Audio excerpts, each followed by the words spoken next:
ശരി, അനുമോൾ നിങ്ങൾ കണ്ടോ? കണ്ടായിരുന്നു. നിങ്ങൾ രണ്ടാമത്തെ ദിവസം നിങ്ങൾ ജയിലിലായിരുന്നില്ലേ? രണ്ടാമത്തെ ജയിലിൽ കിടന്ന് കണ്ടോ? ജയിലിൽ കിടന്നല്ല കണ്ടത്. പിന്നെ എന്താ നിങ്ങൾ കണ്ടത്? ഇവര് രണ്ടുപേരും ഒരുമിച്ച്. ശരി, ഞങ്ങൾ ഇത് മുഴുവൻ നോക്കി. ഞാൻ US-ലായിരുന്നു, ഞാനും നോക്കി. ഞങ്ങൾ അത് കണ്ടിട്ടില്ല. അങ്ങനെ കാര്യം. ശരി, ആയിക്കോട്ടെ. ഞാൻ കണ്ടത് തെറ്റാണോ ശരിയാന്ന് ഞാൻ പറഞ്ഞില്ല ലാലേട്ടാ, പക്ഷെ ഞാൻ കണ്ടു. അതിൽ ഞാൻ ഉറച്ചു. അതെങ്ങനെയാണ് ബാക്കി ആരും കാണാത്തൊരു കാര്യം, ഞങ്ങളെ പോലും കാണാത്തൊരു കാര്യം നിങ്ങൾ കാണുന്നത്? കാര്യം ഇതൊരു ഷോ അല്ലേ? ഇത് ആൾക്കാർ എന്താ വിചാരിക്കുന്നത്? ഞങ്ങൾക്ക് ഒരു റെപ്യൂട്ടേഷൻ ഇല്ലേ? ഞാൻ കണ്ടു. നിങ്ങൾക്ക് നിങ്ങളുടെ വിചാരം ഇങ്ങനെ ചെയ്യുന്നതുകൊണ്ട് നിങ്ങൾക്ക് ആൾക്കാർ ഭയങ്കരമായിട്ട് നിങ്ങളെ പിന്നെ എന്താണ്? അമ്മയെ പറഞ്ഞത് കൊണ്ടാണ് ഞാൻ അത് ഓപ്പൺ ആയിട്ട് എല്ലായിടത്തും പബ്ലിക് പറഞ്ഞു. അതിന് മുമ്പേ നിങ്ങൾ സംസാരിച്ചു കഴിഞ്ഞു. ആ സംസാരം എല്ലാവരുമായിട്ട് പറയില്ലേ? ഇതെന്താണ്?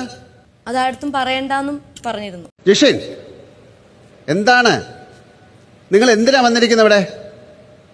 മസ്താനി, എന്തൊക്കെയാണ് കുട്ടി ഇതൊക്കെ? നിങ്ങളുടെ പുറത്ത് നടക്കുന്ന കാര്യങ്ങൾ പറയാനാണ് ഇവിടെ വന്നിരിക്കുന്നത്. എന്ത് പറഞ്ഞിട്ടാണ്? കണ്ണുകൊണ്ട് നോക്കണ്ട, കാര്യം പറഞ്ഞാൽ എൻ്റെ അടുത്ത് നോക്കി സംസാരിക്കണം. എന്താ, എന്തിൻ്റെ അസുഖമാണ്? ഇവിടെ ഷോയ്ക്ക് വന്നതല്ലേ, കളിക്കാൻ വന്നതല്ലേ? എന്നിട്ട് എന്താ കാണിക്കുന്നത്?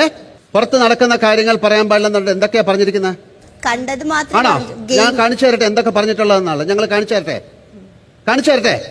ഞാൻ ഗെയിമില് ബിഗ് ബോസ് ടെലികാസ്റ്റ് ചെയ്തത് മാത്രമേ പറഞ്ഞിട്ടുള്ളൂ. പുറത്ത് ഇവരുടെ കാര്യങ്ങളൊന്നും ഞാൻ പറഞ്ഞുതരാം. അത് ഞാൻ സംസാരിക്കാം. ഞാൻ നിങ്ങളെ പിടിക്കുന്നുണ്ട്, അവിടെ ഇരിക്കും. ഭയങ്കര ഹിറ്റാണെന്നാണ് നിങ്ങളുടെ വിചാരം. എല്ലാവരുമായിട്ടാണ് ചോദിക്കുന്നത്. ഒരു